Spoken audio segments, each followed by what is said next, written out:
Good evening, welcome to the September 2nd meeting of the Glenville Town Board. Please rise for an invocation and pledge allegiance. For tonight's invocation, I just simply ask that you join me in a moment of silence. In the last 9 days, 4 police officers across this country have been shot and killed in the line of duty. I ask that we take a moment of silence to honor these men, to show support for their families and their communities, and to show solidarity with law enforcement. Please join me in a moment of silence.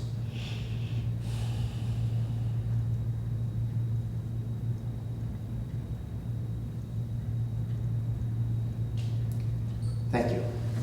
I pledge allegiance to the flag of the United States of America and to the republic for which it stands, one nation, under God, indivisible, with liberty and justice for all. Please call the roll. Councilman Martin? Here. Councilman Pittladani? Here. Councilman Bullock? Here. Councilwoman Rosbowski? Here. Supervisor Pettsley?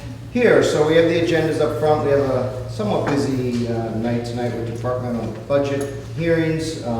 We do have one thing we need to take off the agenda, item number 9, resolution scheduling a public hearing for petition of a drainage district located on Valleywood Drive. That information has not come forward yet to the town, so we'll be taking that off the agenda.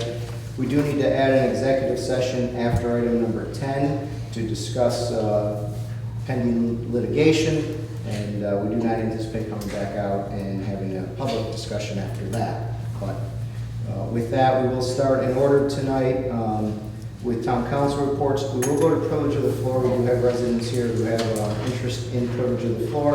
And then we'll go from that item, number 5, up to the departmental hearings. And then if you guys all stay for supervisor's report, if you promise to stay, I'll put you before number 6. Judge doesn't look like he's interested in that.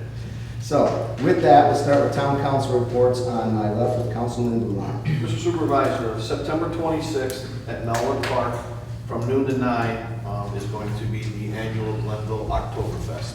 Yes. This year they have named it Munich on the Mohawk. So that's September 26th from noon to 9. Excellent. Thank you. Councilwoman Rosbowski. I have no report this evening. Councilman Martin. No report this evening. Councilman Pittladani. I have no report to see. All right.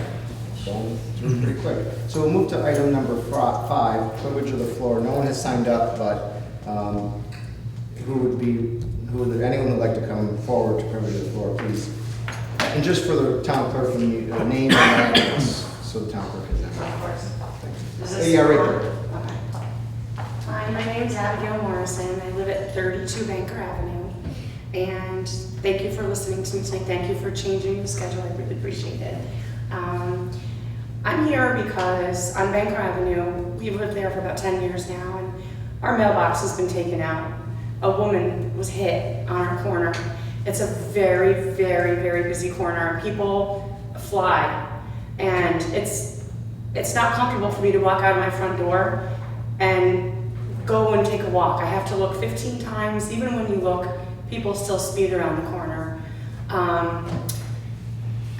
There are at least 7 families with children under the ages of 10 that live on the positive side of Banker, and others on the opposite side. And a lot of neighbors have expressed to me their concern about the people that speed. They can't get out of their driveways. They get hit by cars, there's accidents, and I really appreciate the fact that we've had the speed trap, that's not a trap, whatever. Trailer. Thank you. Which, is effective to a degree because, you can't leave it there because the kids, they speed up and they try to get, and I get that, and it works for a little while, but that's not gonna change anything in the long run permanently. So I'm here with a couple of our neighbors to figure out if there's something that we can do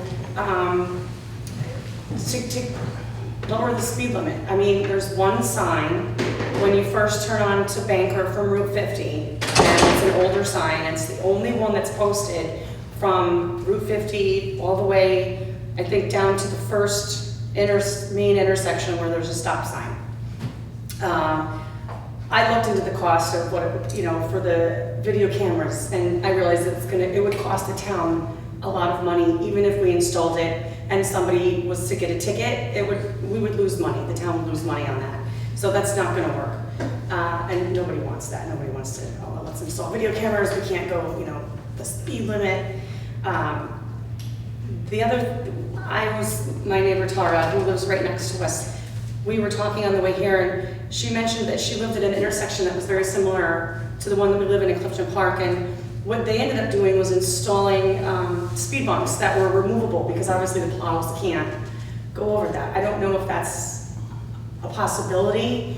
I just don't want to see a child get hit. I was talking to a girlfriend that I had in Rochester last night, and there was a little boy that was hit, and they changed the speed limit, but I was like, is that really gonna be effective if we change the speed limit? So I think we need to look past the changing the speed limit.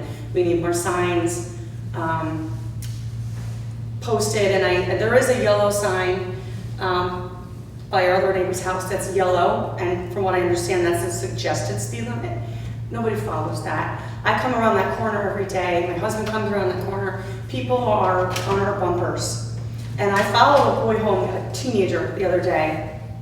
I pulled over and I let him go because he was this close to my van. I had the kids and our dogs in the back seat. And I said, was there a reason that you needed to be so close to me? Were you in that much of a hurry that you needed to endanger my life and my children's lives? And he said, no, I wasn't that close to you. And I said, no, legally you were not far enough. You were not one car for every 10 miles an hour behind my van. And he said, he said, no, I wasn't. I said, I'm not going to argue with you, but you need to be more safe. You need to look out because A, you could get hurt, B, you're going to hurt somebody else, and it's really not, it's going to save you 5 seconds.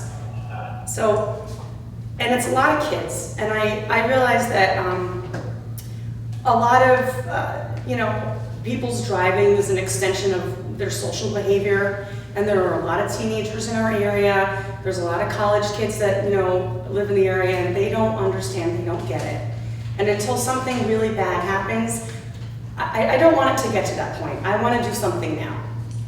So, if you have any suggestions, Right now, Can I add something to that? Is that okay? why don't you come up and, sure. but say what you were going to say, please.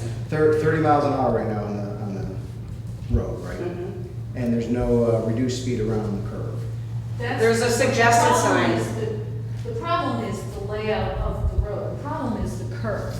I was renting further in the neighborhood for 3 years, and I used to drive fast on that street until I moved right onto that corner in March. And you don't realize how fast you're going there. And it's the way it's laid out. And coming up with something, I don't know if you can put a stop sign there and make it a left-hand turn, but it's just, there's no deterrent there. There's There is a nothing that street keeps you between there. our houses where, or like I was explaining before, where she lived in Clifton Park, they put a stop sign. Now, it I don't would know look if awkward, that's a possibility. but it would solve a lot of issues. Well, I know Councilman Bitlavani is our traffic safety liaison. Yes, and we did have a resident from Banker Avenue attend the Glenville Traffic Safety Committee to bring that up at one of the meetings. And we discussed a lot of different options for that. What they're working on, I believe, is a flyer for the neighborhood because it's not really a cut through to go any place other than the neighborhood in there. And they were looking for a flyer to be able to tell the residents in there of the concern.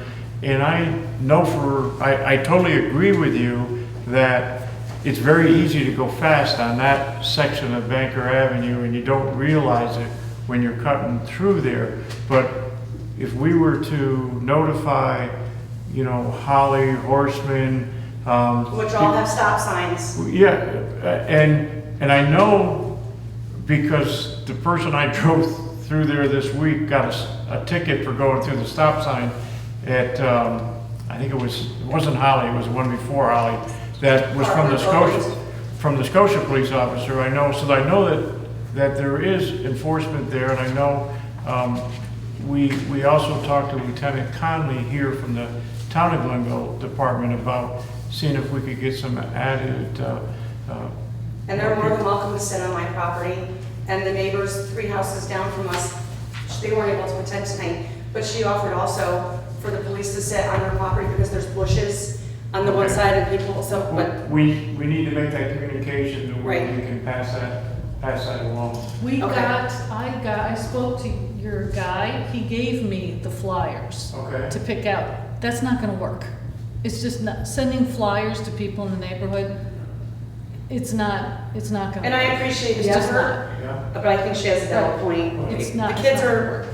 probably not gonna see it, but, No, and, So- yeah, it's just, There are certain regulations, like on the speed bumps, and I know children at play signs, you know, all these things gotta follow certain regulations, that when we talked as a group, that was one, and it may not be the solution, but that was one thing that we may be able to try to do to at least, get the people thinking about it, that they it need would to be a be, start. yes. It's not- but like Tara said before she lived here, she would I speed would right around. I would go fast down that street, because you don't know how fast you're going. No. And there are it's- no posted speed limit signs except for the first one. I live next to Abby and live down a couple of streets down from you, and problem is you just don't know that curve is there.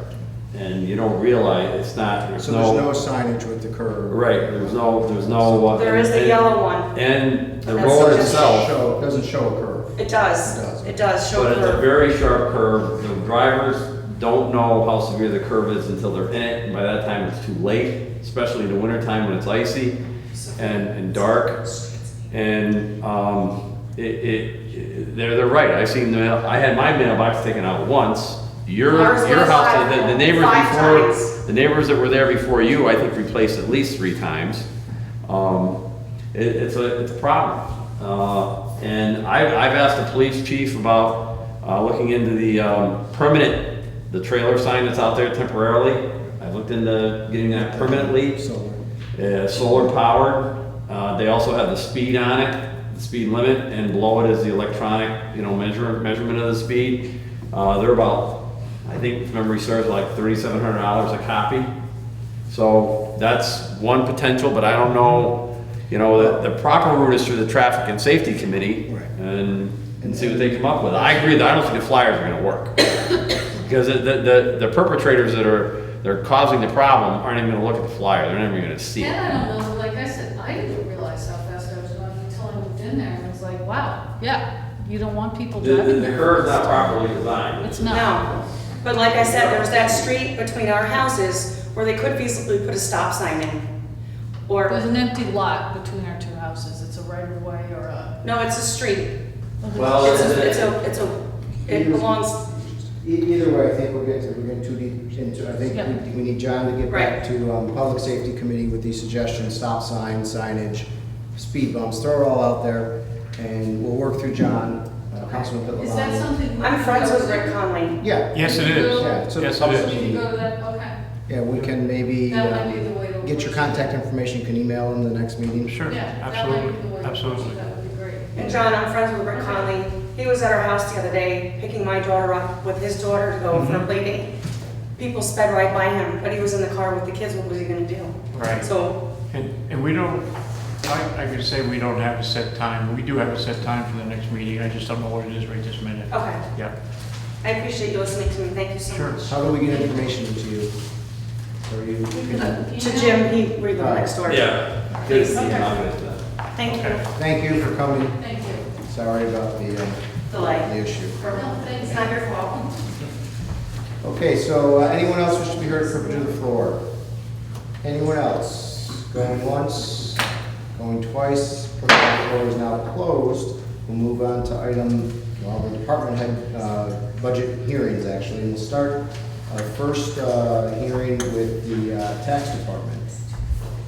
Mr. Aragosa, I guess you're on first. Yes. Mr. Boston, shortage. You must bring high with... How are you all? contract. Good, good. Nothing really changing. I think we took out some fees there for service. I worked with Jason on this, and I I think we got it pretty accurate now, but it's really not much of a change. If anybody has any questions? I'm still looking for, I don't know why it's not in the package, everybody else is figures. Yeah, Jason, that fees for service, that was postage we moved? yeah, we got it into the central postage. Yeah. So if you look at that one line, there's, from 2012, then to the actual in 2014, went from 3250 to 7087.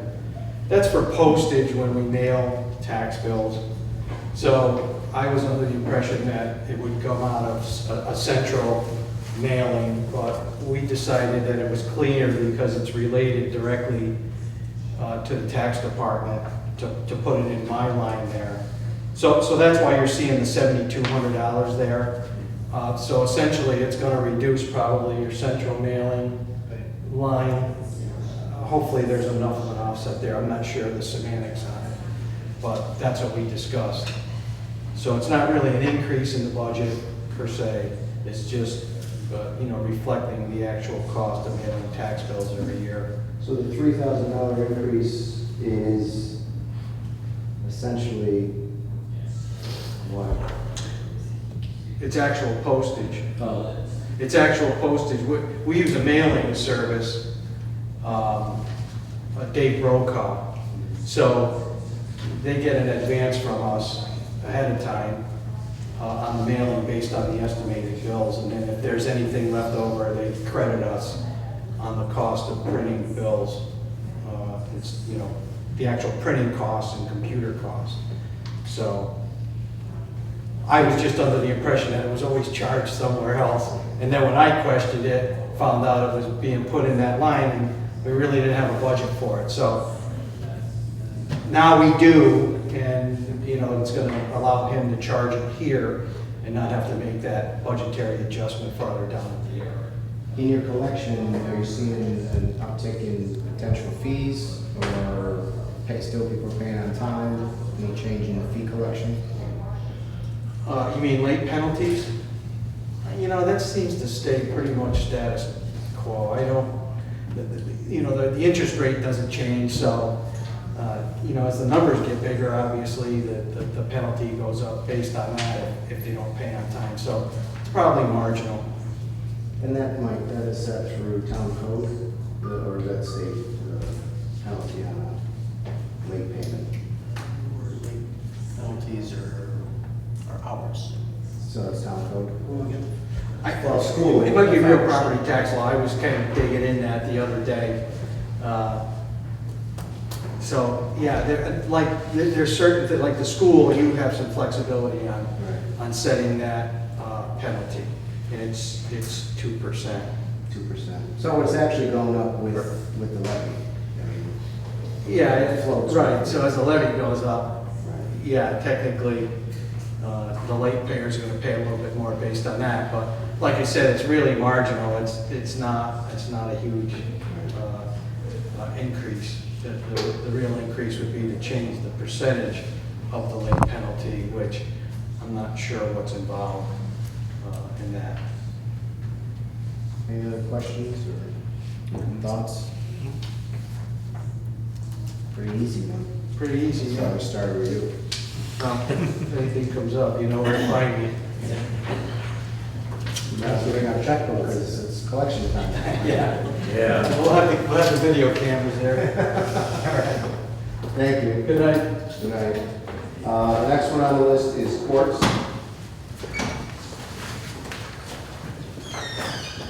Good evening, Supervisor, members of the board. Thank you once again for this opportunity to present our 2016 budget to you. As has been our practice in the past, we try to do is budget neutral as a budget as we can, with certain exceptions. And there are really two this year that I want to highlight for you that's in our budget. First one is the fee for services. We are finding that we are needing more and more interpreters for the defendants that appear in front of us. I mean, that's a requirement under the Constitution, that they understand what they're being charged with, what we're saying to them.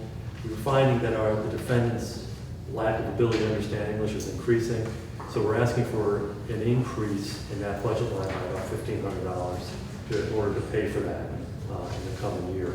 We've noticed this year we might be going over budget of last year's, just based upon the 8 months that we've had, so we're asking for that. All right? And the second thing is I'll make my annual pitch for an increase in wages for our clerks.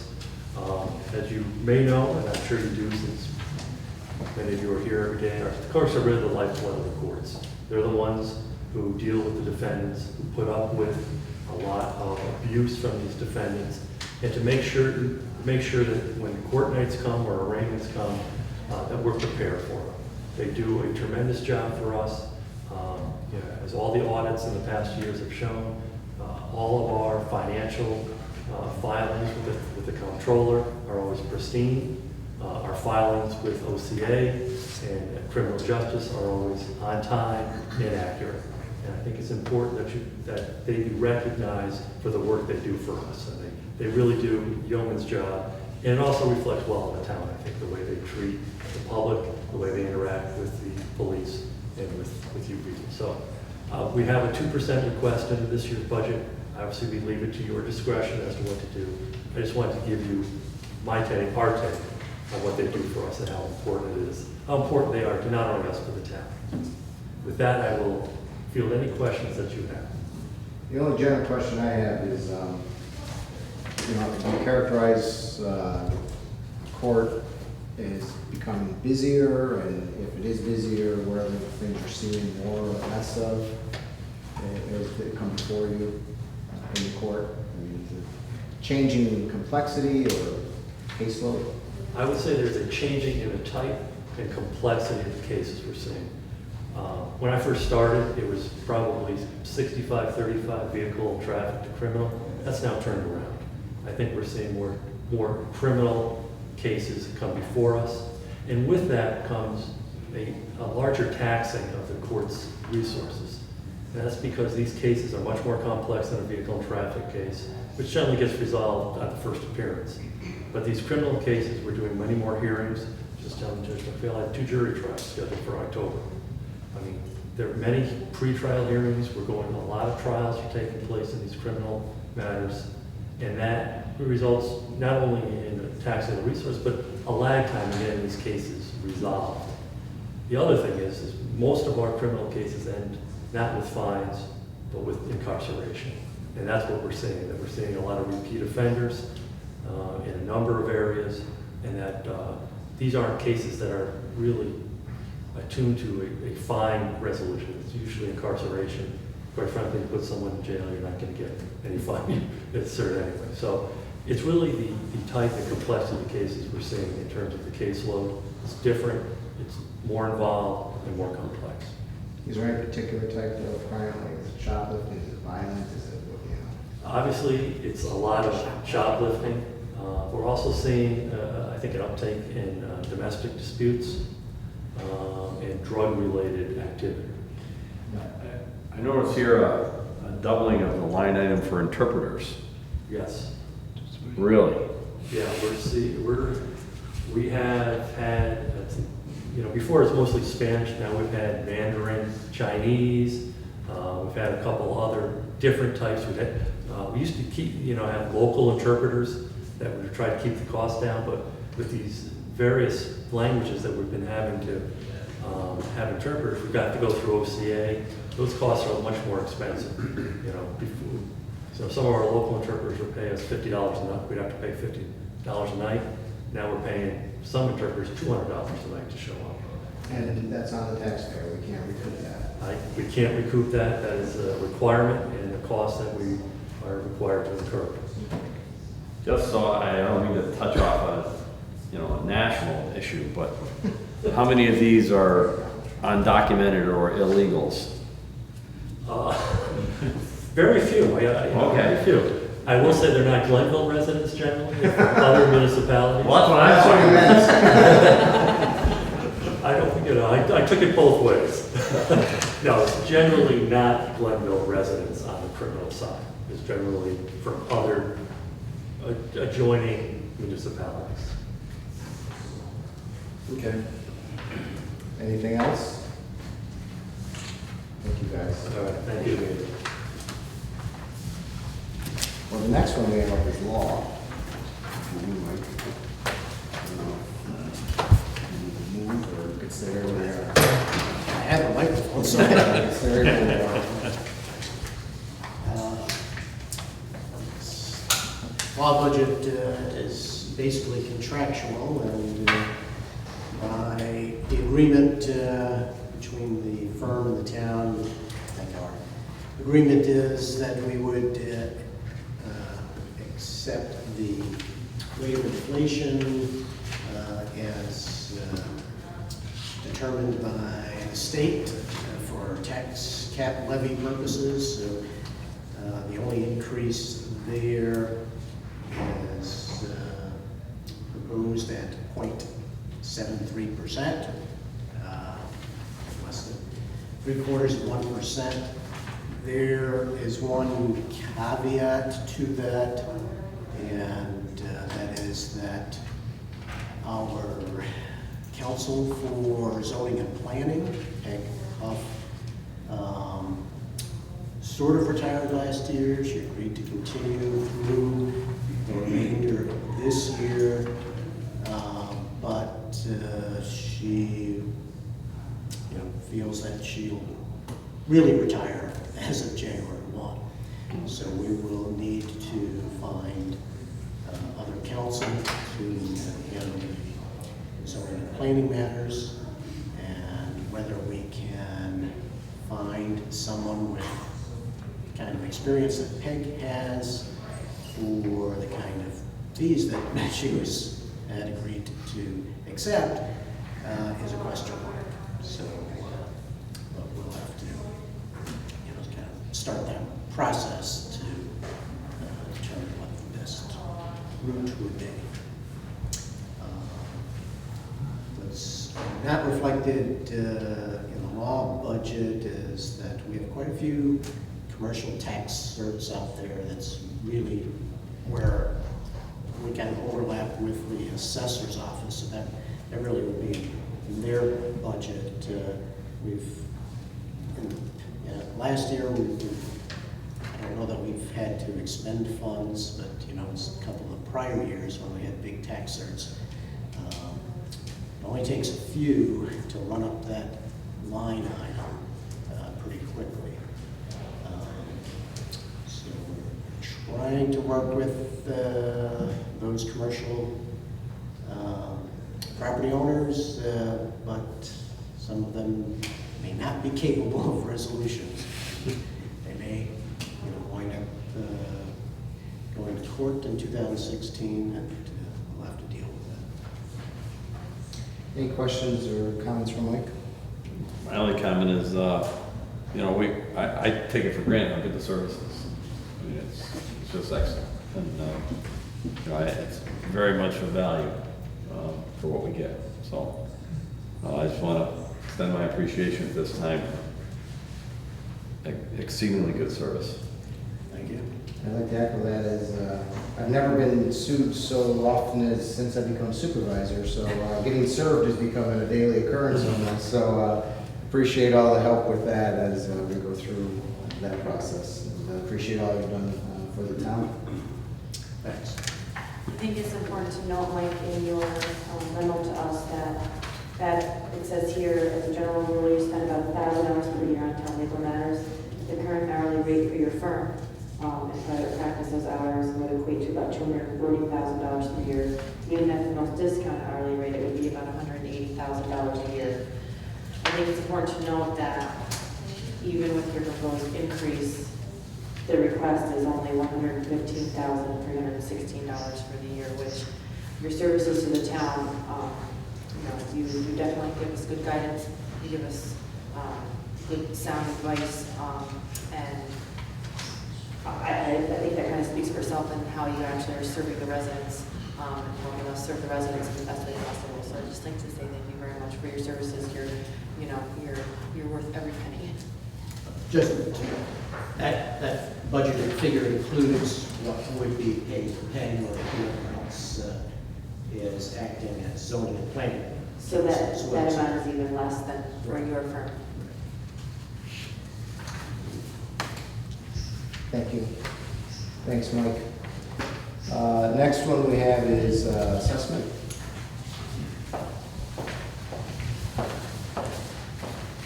How's it going? I know. Speaking of getting served, I never got sued in my life until I started working here. Join the club. I now have 21 tax certs filed against me in the town, so. Along those lines, you all have a memo and the budget.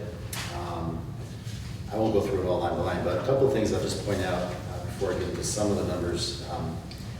These are things you won't see in the numbers that I feel pretty good about that we've done over the past year, is to organize the office and the filing system and to be able to retrieve information quickly and have it organized logically has been something that I've worked pretty hard on all year, and that's paid off dividends, because when people ask for information, you try to get it to them like that.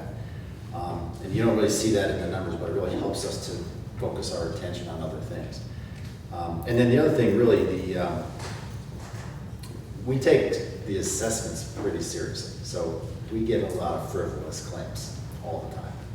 So a lot of these tax certs are kind of frivolous as well. And I work hard to defend them if they are frivolous. And that helps everyone, really. So not just the assessment office.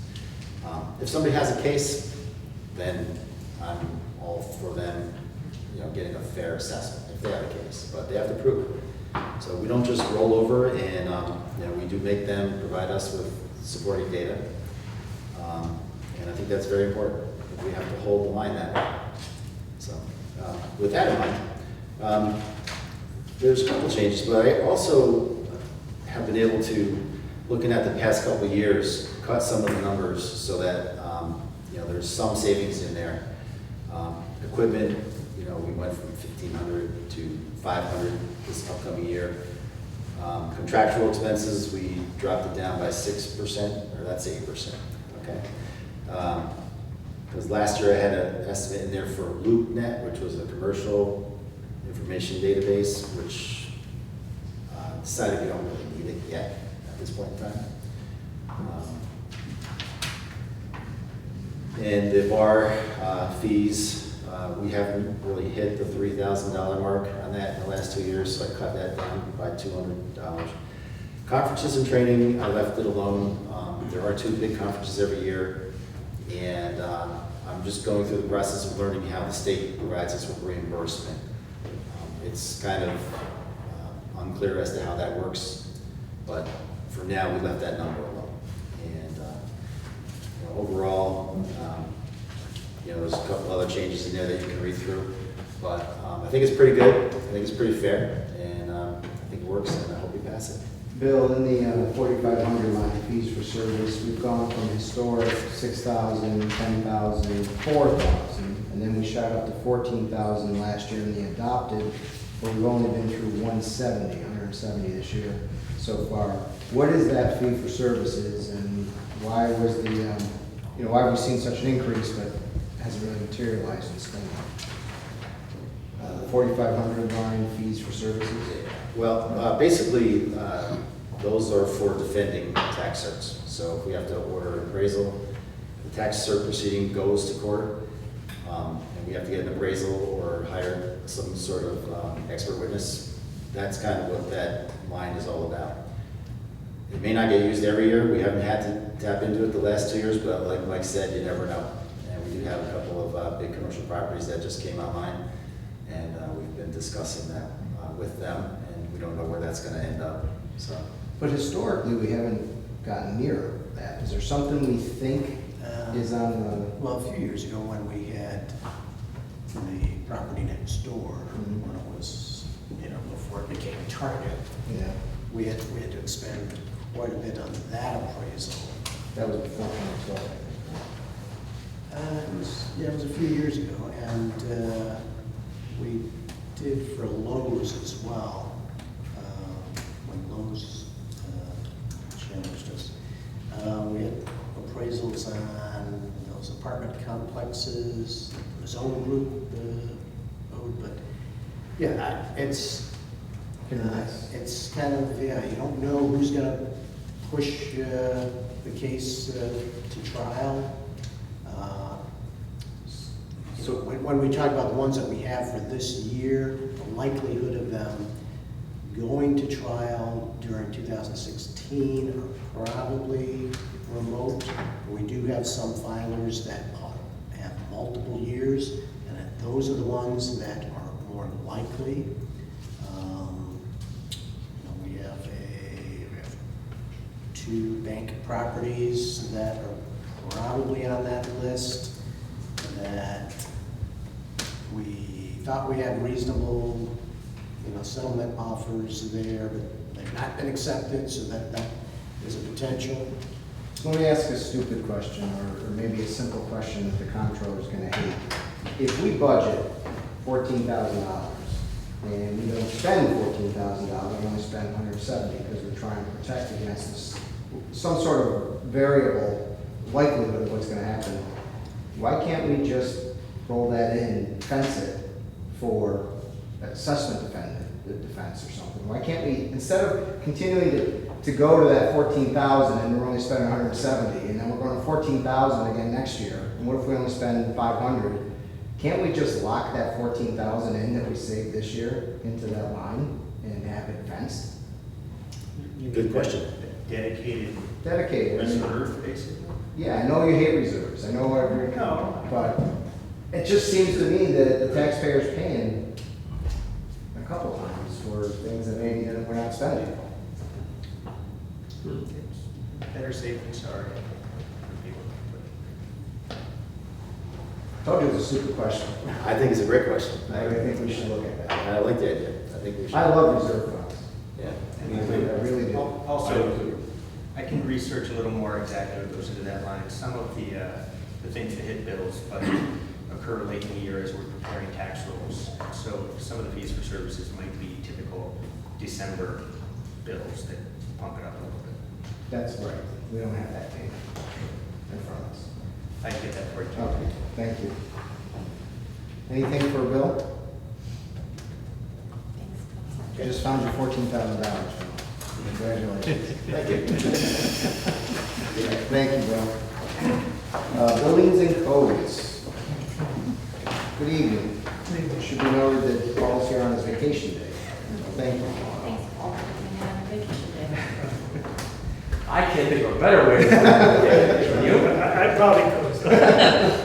My budget is the same as it's been for the past pretty much 3 years. Nothing has changed that we have any control over. Any questions on it? The revenues there's some lag in there. My records show that we turned in around $70,000 as of June 30th.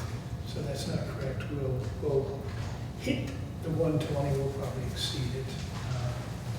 Can't really predict about the septic fees, but they're pretty busy too, so.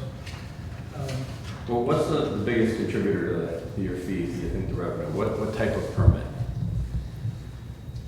Or is it pretty, it's hard to say? Jim, the construction field goes in kind of cycles. Right. So when commercial construction's up, maybe residential's down, when residential's up, and it happens every 5 to 7 years, we're seeing that. What we have a mix, the commercial, we may get a $2,000 or $3,000 permit fee for a commercial project, which is a big fee for us.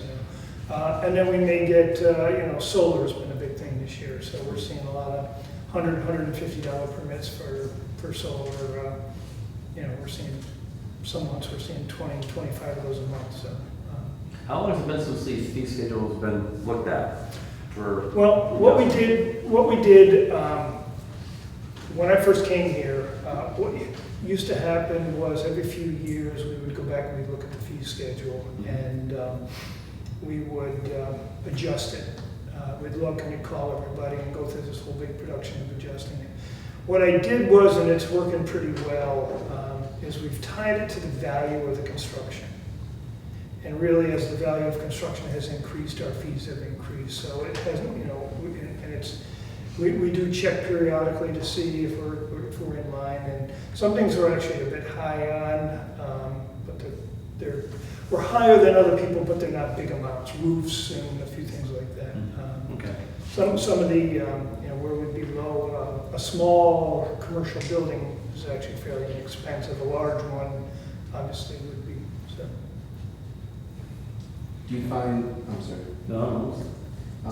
in 2013, you had almost 200,000, and then kind of went down. I mean, before that it was 100, and then 200, and 148, and 120. You finding, are we settling into something, or was there something in 13 that was particularly huge? Probably a Target. Yeah, I mean, if you get a Target or you get a CDTI or one of those, it can artificially bump it up. There's a lot of big projects. It doesn't necessarily reflect how busy we are either, because you can have, one residential addition can drive me crazy for 2 months. A big Target is actually fairly straightforward. So it's tough to, this year we've got the apartments going on, and I think back in 2013 we may have been still doing Hampton Run and some of those. So they generate a fair amount of money in the revenues. Like I said, this year will be a good year. We're doing well this year. Next year, you don't know. I mean, it's whatever the market is. So. Amador comes in, could be 50 houses. And we talked, just so the board's aware, that we will probably have to have some sort of buyout or something planned, or I think so. that's not reflected in the budget card. I didn't think it normally was. Well, we'll have to plan. Mm-hmm. Any questions or concerns? Thank you, Paul. Thanks, Paul. Thank you. And finally, highway, water, and sewer.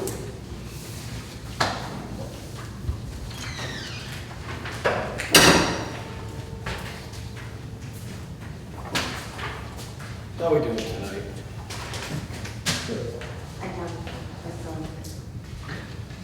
Start right at DPW, which should be, where you guys at? Which one you start at? Start right at DPW's on top. DPW appropriations. Yep. You can see this budget comes in, you'll see on the right-hand side, you'll see the comments. Any of these comments that you guys would like to talk about? The first one would be, and that right there is offset by contractual lines, so that comes in neutral.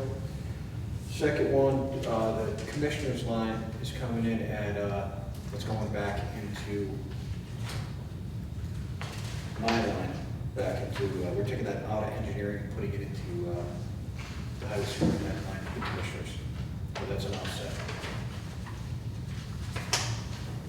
And then you've got, seasonal was moved. I mean, this budget comes in totally right now. Highway budget's coming in at approximately 0.5% decrease. That's a good thing. That was decreasing the D, right? That's a D. That is with a D. Everything pretty much stayed the same. There's very little bit in here that was moved, that was basically all offset by different lines. Okay, just a few questions. Fuel, we're good with. Fuel are good because the price is coming down right now, so we did a slight decrease in the fuel. Salt, we did increase by $10,000 because of the, we don't know what we're getting into again. And salt situation we had last year that I'm sure that a few of you are aware of. We have to get rid of the salt that's in the shed right now. We haven't got any resolve to this yet, or gotten anything, so we bumped it up by $10,000. So we need credit for that or anything? We are still in the works. We haven't got any response from anybody yet on this. And, the next move we're gonna have to do is we went through travel every avenue that we can travel on our own. Next, this will be going to Mike, and then Mike will have to go down that path. So other than that, it stayed pretty much flat. It's a neutral budget.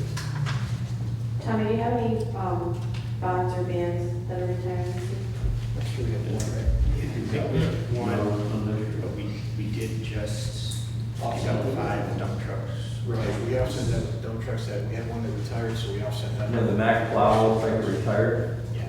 Yep. Any questions on the highway budget? On fuel, it seems like it's really gonna hit bottom this winter, the price. Is there any way you can lock that in? We go through state contracting, so we get state contracting price. It's usually, we don't pay the taxes, we basically pay it straight through the fuel. And the way it's trending, even if you look into the futures, it's looking, even if they have a correction in the winter, it's not gonna hit us until probably next year. With refineries we have 2 that went down, we got shiploads of oil sitting out there, so we're hoping it stays well. You say shitloads? I think that was ship with a P.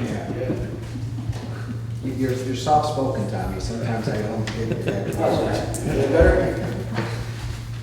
All right, sewer's the same, sewer stayed flat. Any more questions on highway? Well, you just went down to sewer, so no, I guess not. Yeah, sewer. Sewers basically stays flat. We have in here one retirement. And this. And other than that, it has stayed pretty much neutral. The water has done the same. So that's the question I get the water. What are you thinking on rates? Well, we're gonna have to look at the rates. Now, we have some revenue that are gonna come into the water department this year. Not permanent revenues, but hopefully we can work on permanent revenues if we do move forward with some of the projects that are coming into town. But right now, we're okay. Next year, we'll start to have to look at this to see if we need to tweak rates.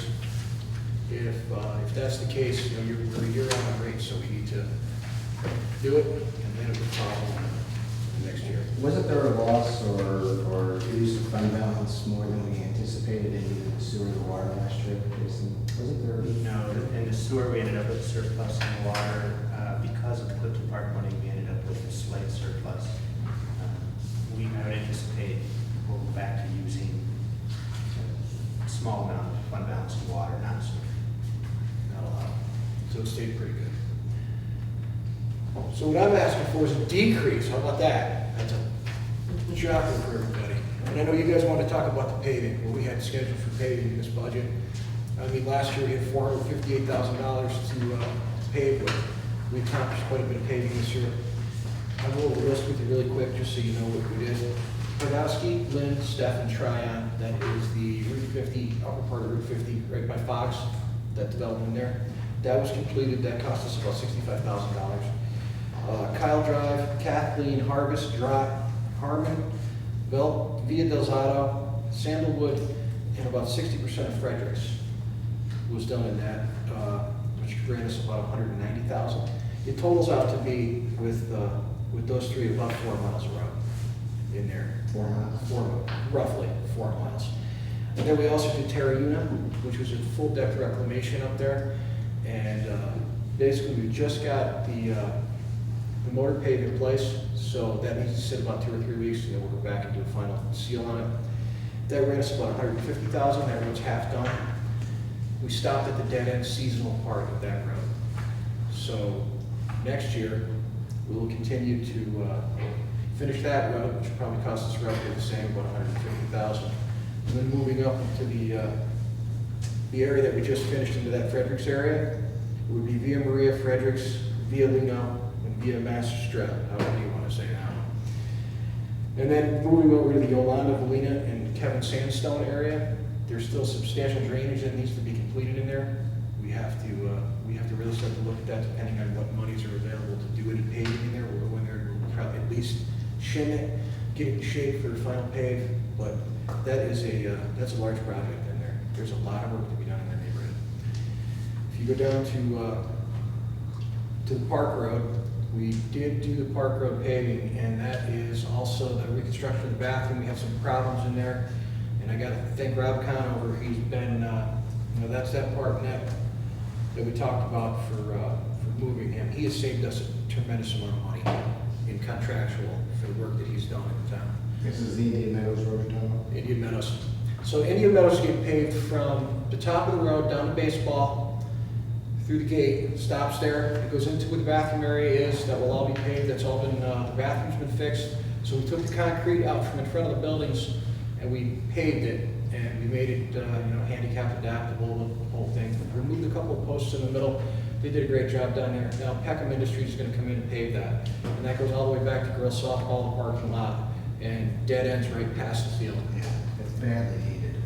It needs it. You know, now, the second part of that would be the rest of the road going into the back. So Should we cut through? we're gonna cut through. That's why we don't wanna do a lot of maintenance on that road that wraps around, because it's, we're gonna just fix, we're gonna fill the potholes, and that's really gonna be it for that. And So then do you work think on the that. cut through will be next year? Cut through, hopefully, we'll start the cut through next year. I don't think it'll be paved, but we'll start it. And that comes from girls softball straight. Instead of looping around the backside, it cuts straight through. The other road work we're doing is we're trying to complete the road work that we have to do for the second entry into Malibu Park. So those are the projects, bigger projects. That'll be That would be a paved road too. That won't be a paved road immediately, but after the infrastructure gets in and we have a water and sewer project going in there, we'll eventually pave that. And that will be our road. The other road is owned by the state.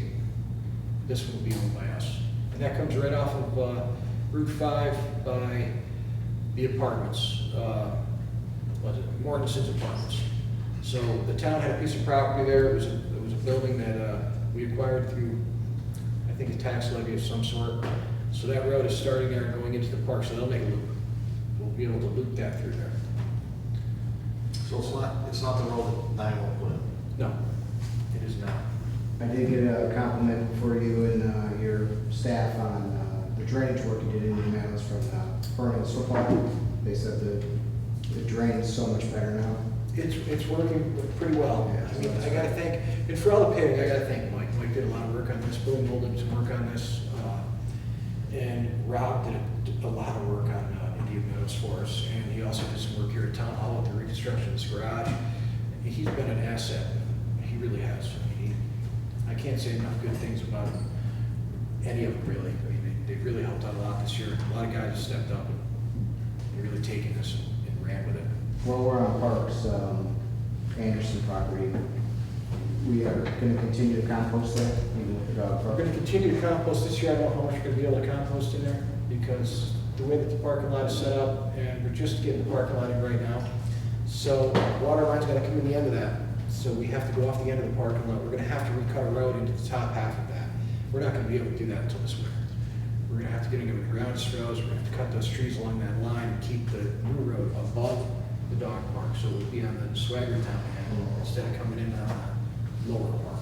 So what do you do with the leaves this year? We've got appropriations in there, we actually increased that, we took money out of other places, and we increased our dumping fees. You know, back to tipping. We do have enough compost there now, so I can run topsoil next year, so we'll be able to replenish the topsoil. The topsoil that we did make went into the dog park. It saved us a substantial amount of money on the field part of that. So when the contractor came in, we allowed them to use the topsoil from our compost facility to complete that project, which basically used up all the topsoil. So we need to, it's gonna cost us about $10,000. We'll have roughly 3,000 yards of topsoil next year to start again. And we'll start the process over. We'll cut the lower trees out of the back of that. We'll start to go back farther into, by the house, so we can expand that a little bit. We lost about 130 feet of that compost facility, which took up a lot of room in there with the dog park. There's berm, as I understand it, that's going to go between the compost and the dog. Berm is there, berm is established already, so everything that is forward of the berm will be the dog park, and behind that will be the compost facility. Any other questions or comments? The neutral budget is a good budget. Neutral budgets are Right, great Tom. times. Thanks. A lot of big budget too for Big that. budget. Go to item number 6, which actually there is no report tonight. I think we've got a lot of reports that we just went through, so there's no supervisor's comments to the board. So we'll skip that and go right to item number 7, which is a resolution authorizing the settlement of a claim brought in the amount of $1,000. Do I have a motion? So, Do I have a second? Second. Moved in second, as you see in the resolution, on June 26th, the tree fell on a vehicle owned by Drew Van Genderu. The tree was owned by the town of Glenville, unfortunately, so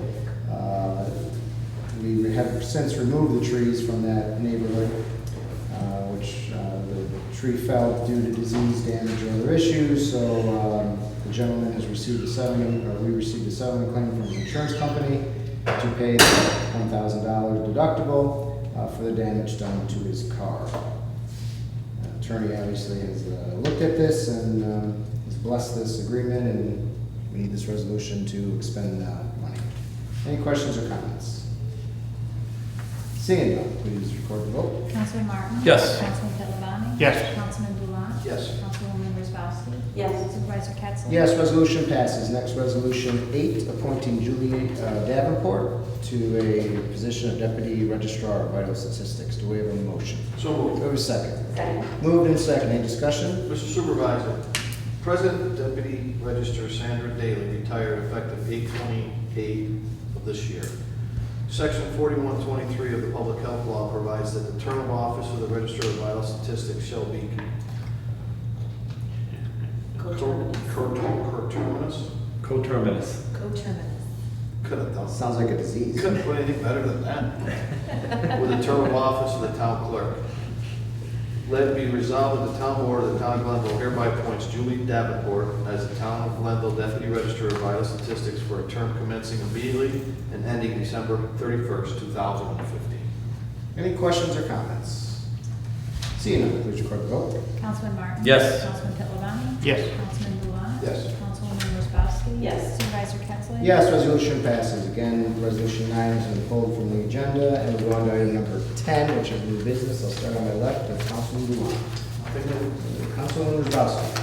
Mr. Supervisor, with your permission, I'd like to read something to the town board. We talked about this earlier today about an email that you received earlier. I think it's important to read this in to the minutes because I almost thought it was a joke, actually, when I opened it today. This afternoon, Supervisor Ketzler received an email from an unknown individuals, an anonymous email, and it said, "Your town police officers have nothing else to do but ride around parking lots looking for reasons to ticket vehicles. If your town is so desperate for money, try having a bake sale. This is one reason people have no respect for police." I was actually kind of appalled when I read that. I'm going to read your response and then I'll comment further. Supervisor Ketzler wrote back to this individual, who again is anonymous, and didn't have the courage to insult our police department, but did not have the courage to put his name with an insult. Supervisor Ketzler replied, "Our police officers are doing their jobs and they are doing it well. Perhaps I suggest that you're not parked illegally, then you wouldn't get a ticket. I, the town board, and our residents very much respect the police, both here in Glenville and across this country. We have hundreds of elderly people in this town that have handicap permits, and they very much appreciate that we help keep those spots open for them. The police have a difficult job. Dealing with angry people who break the law and get ticketed for it is the least of their issues. They get shot at, they protect people and property, and they are the last line of defense before society descends into complete anarchy, which is where we seem to be headed as of late. In light of the most recent killings of officers in Houston and Chicago, I would hope that people would show support for them and their good work, not further disrespect." This was the best line in the email. Good thought on the bake sale. I'll bring it up in the budget talks.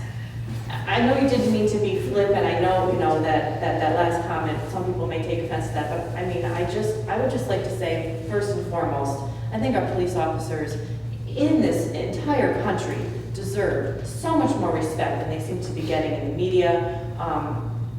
Their job is incredibly difficult, and I've never done a police officer's job. I work very closely with police officers in my job, and the amount of patience and restraint and professionalism that I see across the board, from state police to sheriffs to town and deputies, and is remarkable. More personally speaking, our police department does a fantastic job with the resources that they have. You know, for people to say that that we don't appreciate their efforts, they don't know us, and they don't know our relationship with our police department.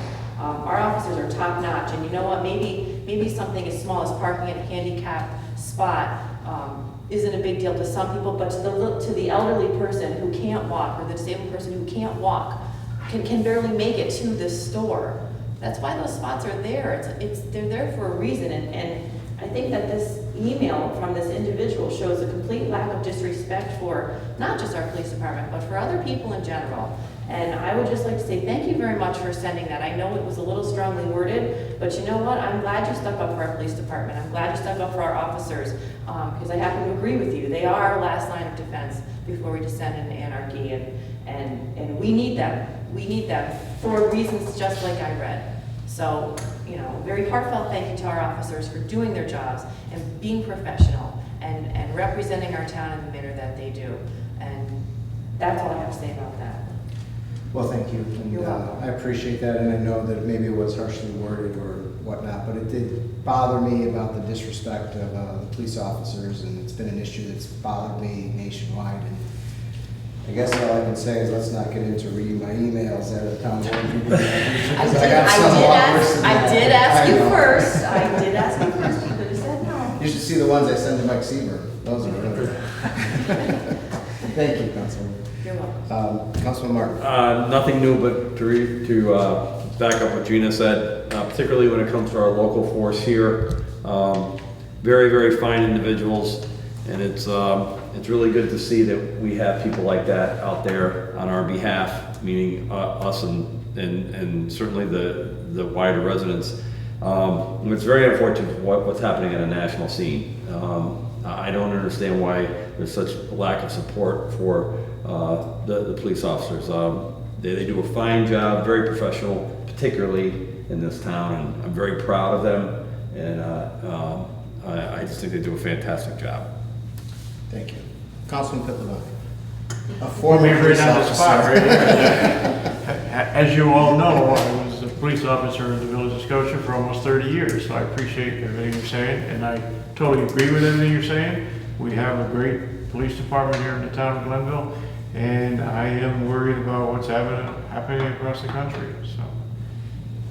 Thank you.